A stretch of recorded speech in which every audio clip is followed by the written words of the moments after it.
अस्सलाम वालेकुम दोस्तों, आप लोग देख रहे हैं मेरा YouTube channel digital world learning. जैसा कि आप लोग जानते हैं कि मैंने एक ऑनलाइन कोर्स शुरू किया है फिल्म मोरा का, जिसमें आप लोग एडवांस लेवल पे जो है वो अपनी वीडियो को एडिट कर सकते हैं। तो दोस्तों, ये मेरी जो है कोर्स की जो है पहली वीडियो का टॉपिक है कि इसमें मैं आप लोगों को बताऊंगा कि आप लोग मीडिया फाइल्स को जो है वो किस तरह इंपोर्ट कर सकते हैं। वो चाहे आपने अपने लैपटॉप से इंपोर्ट करना हो, कंप्यूटर से इंपोर्ट करना हो, या आप लोगों ने ऑनलाइन अपने फेसबुक अकाउंट से इंपोर्ट करना हो, इंस्टाग्राम से भी आप लोग कर सकते हैं, फ्लिकर से भी कर सकते हैं। तो दोस्तों, इससे पहले अगर मेरी छोटी सी आप लोगों से एक रिक्वेस्ट है, अगर आप लोगों ने मेरा चैनल सब्सक्राइब नहीं किया हो तो सब्सक्राइब कर लीजिए और बेल आइकन पर भी क्लिक करिए, ताकि मेरी हर वीडियो की नोटिफिकेशंस आप लोगों को मिलती रहें और आप लोगों के मेरे हर कोर्स की जो है वो आप लोगों को नोटिफिकेशंस मिलती रहें। जी तो दोस्तों, शुरू करते हैं। यहाँ पर आप लोगों ने अगर अपना फिल्म मोरा का जो है वो सॉफ्टवेयर ओपन किया हुआ है, तो यहाँ पर इंपोर्ट में जाएंगे तो आप लोगों को बहुत सारे ऑप्शंस जो हैं वो नज़र आएंगे। इंपोर्ट मीडिया फ्रॉम फाइल्स है, import media files media folder है, इंपोर्ट फ्रॉम कैमरा और फ़ोन है, और दूसरा जो है यहाँ पर आप लोग अपना ये डाउनलोड मीडिया फ्रॉम फेसबुक करके या इंस्टाग्राम या फ्लिकर को भी यूज़ कर सकते हैं। तो यहाँ पर मैं आपको छोटा सा ओवरव्यू दे देता हूँ। इंपोर्ट मीडिया फाइल्स पे करूँगा तो यहाँ पर आप लोगों ने जहाँ पर भी अपनी पिक्चर्स या वीडियो सेव की हुई हैं, तो वो आप लोग यहाँ पर जो है इंपोर्ट कर सकते हैं। मैं यहाँ पर कुछ सैम्पल पिक्चर्स जो हैं वो अपने इधर ओपन कर लेता हूँ, और ओपन करूँगा जैसे ही, ये देख लीजिए आप लोगों के पास ऐसा शो होने लग जाएगा। तो दोस्तों, उसके बाद इंपोर्ट पे दोबारा मैं क्लिक करता हूँ। अगर आप लोगों ने कोई पूरा फोल्डर जो है अपना इंपोर्ट करना है, तो वो ये देख लीजिए आप लोगों के पास एक सर्च करने के लिए एक डायरेक्टरी खुल गई है, जिसमें आप लोग अपना फोल्डर सेलेक्ट करके तो ओके करेंगे, तो आपके पास जितने भी फोल्डर्स में वीडियोस होंगे या पिक्चर्स होंगे या आप लोगों के लोगोज होंगे, वो आप लोगों के यहाँ पर ऐड हो जाएंगे।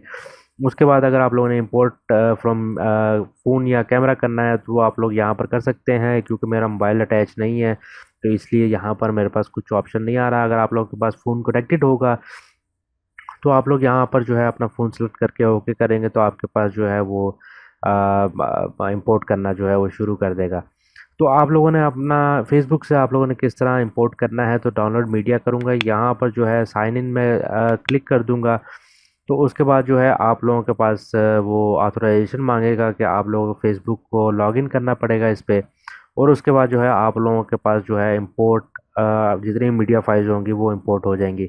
तो यहाँ पर मेरा कुछ इंटरनेट की वजह से जो है वो एरर आ रहा है। मैं आप लोगों को इसमें, चले हम इसमें इंस्टाग्राम से करके देख लेते हैं। ये साइन इन पे क्लिक करता हूँ मैं। साइन इन पे जैसे आप लोग क्लिक करेंगे, तो आपके पास एक लॉगिन का पेज खुल जाएगा। तो ये देख लीजिए, यहाँ पर आप लोगों के पास कुछ इस तरह का इंस्टाग्राम को खुल जाएगा। यहाँ पर आप लोगों ने यूज़र नेम या आप लोगों ने जो भी आपका ईमेल एड्रेस होगा लिखकर, पासवर्ड लिखकर और लॉगिन करेंगे, तो आपके पास लॉगिन हो जाएगा। उसके बाद वो आप लोगों की जो है जितनी भी फ़ोटोज़ होंगी वो उसको वो डिटेक्ट करेगा। तो यहाँ पर आप लोग जो है वो उनको डाउनलोड करके इंपोर्ट कर सकते हैं। इसी तरह जो है फ्लिकर पे भी आप लोगों का अगर अकाउंट है, तो आप लोग साइन इन करके जो है अपनी मीडिया को जो है वहाँ से इंपोर्ट कर सकते हैं। तो यहाँ पर जो है मीडिया इंपोर्ट करने का दूसरा तरीका ये भी है कि आप लोग सिंपल जो है अगर आप लोगों के पास डेस्कटॉप पे कोई फाइल वगैरह पड़ी है, आप सिंपल उसको जो है वो क्लिक करके उठा के, तो यहाँ पर जो है उसको ड्रॉप एंड ड्रैग जो है वो कर सकते हैं।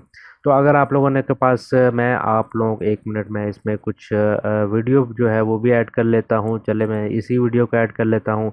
अब मेरे पास जो है वो एक वीडियो जो है वो आ गई है, इसमें इंपोर्ट हो गई है, और दो पिक्चर्स हैं। यहाँ पर जो है ऑल का ऑप्शन जो है वो सिलेक्टेड है। यहाँ पर अगर मैं कोई एक जो है सिर्फ वीडियोस देखना चाहता हूँ, तो वीडियो पे क्लिक करूँगा तो मेरी यहाँ पर जो है वीडियो वो सिलेक्ट हो जाएगी। दूसरा, आप लोग अगर आप लोगों ने कोई फ्यूचर के लिए अपना, आप लोगों ने लोगोस वगैरह या अपना बैनर वगैरह सेव करना हो, तो वो भी आप लोग एक अलग फोल्डर बना के उसमें सेव कर सकते हैं, ताकि आप लोगों के लिए फ्यूचर के लिए आसानी होगी। आप लोगों को बार बार जो है वो चीज़ इंपोर्ट करने की ज़रूरत नहीं पड़ेगी। तो वो आप लोग कैसे कर सकते हैं, यहाँ पर जो है मैं अपना पिक्स के नाम से एक फ़ोल्डर बना लेता हूँ। तो यहाँ पर जो है मैं इस पिक्चर को उठा के अपना सिंपल इस फ़ोल्डर में जो है वो डाल दूँगा। तो यहाँ पर जो है मेरे पास ये पिक्चर जो है वो ऐड हो चुकी है। तो दोस्तों, उम्मीद करता हूँ आज की वीडियो आप लोगों को पसंद आई होगी। वीडियो को लाइक करना मत भूलिए और अपने दोस्तों के साथ शेयर ज़रूर कर दिया करें। मिलते हैं अगली वीडियो में अगले टॉपिक के साथ। तब तक के लिए अल्लाह हाफ़िज़।